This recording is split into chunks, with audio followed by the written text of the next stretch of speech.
आनी रहेगी और हम भी कार्यक्रम में चार चांद लगा देंगे अगर आपके तालियों की मेहरबानी रहेगी।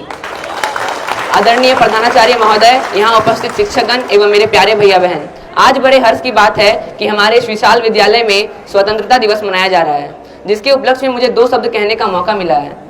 जैसा कि हम सभी जानते हैं कि आज हम अपने देश का 79वां स्वतंत्रता दिवस मनाने के लिए एकत्र हुए हैं। स्वतंत्रता दिवस किसी भी भारतीय के लिए केवल एक पर्व नहीं है, बल्कि एक गौरव है, एक अभिमान है।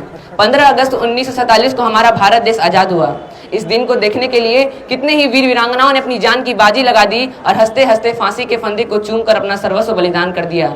मगर मुझे एक बात बताइए कि क्या उनके परिवार नहीं थे? क्या उनकी खुशियां नहीं थी?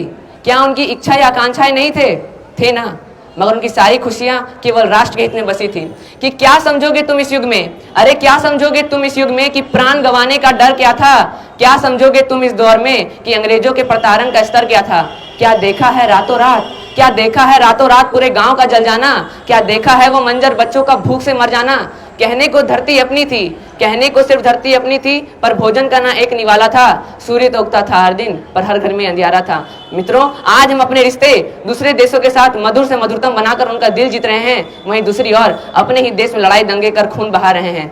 कभी राम रहीम के नाम पर, कभी मंदिर मस्जिद के नाम पर जब ये लड़ाई दंगे होते हैं तो गर्व से फूला हुआ सीना भी छलनी छलनी हो जाता है। क्या महात्मा गांधी, सुभाष और भगत ने ऐसे देश का स्वप्न देखा था?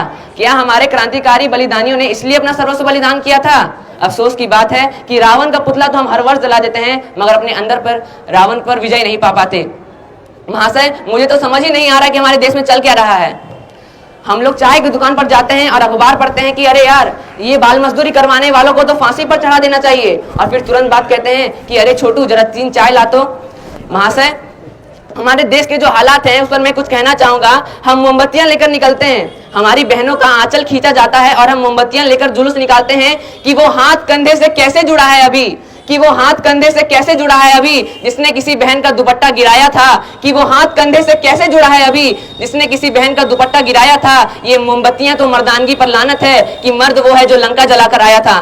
महाशय, आज के दिन जो हम लोग ये भाषण देते हैं, हमें आज के दिन ये बड़ी बड़ी बातें नहीं बल्कि छोटी छोटी कोशिशें करनी होगी, क्योंकि आजादी वो है जब झुके हुए सरों का मुकद्दर बदल जाए और झोपड़ियों के दिल से हवेलियों का डर निकल जाए। आजादी वो है जब हौसले की चिड़िया बाधाओं का पिंजरा तोड़ दे और क ख ग ABC से डरना छोड़ दे। आजादी वो है जब अमन के गीत गाते हुए गले से लहू ना आए और अमरूदों के मौसम में बारूदों की बू ना आए। आज इस मंच से मैं युवाओं का आह्वान करता हूं कि कायर ना बने, ये वीरों की धरती है, वीर बने, अपने कार्य को राष्ट्र के प्रति समर्पित करें। जाते जाते बस यही कहूंगा कि ऐ माँ तू भरोसा रखना अपनी संतानों पर, हम तिरंगा गाड़ देंगे आसमानों पर। दुश्मनों सुन लो, हमें झुकना नहीं आता, तुम्हारी गोलियां कम हैं, हमारी छातियां ज्यादा। हमारे नाम पर ढोलकें बजेगी 2 जहानों में, हम मरेंगे यूं के जिंदा रहेंगे दास्तानों में। भारत माँ को नाज होगा हम दीवानों पर, ऐ माँ तू भरोसा रखना अपनी संतानों पर, हम तिरंगा गाड़ देंगे आसमानों पर। कि कसम है इस धरती की, कसम है भगवान का, कि कसम है इस धरती की और कसम है भगवान का, लिख देंगे अपने खून से इनकलाब हिंदुस्तान का। जय हिंद, जय भारत, धन्यवाद।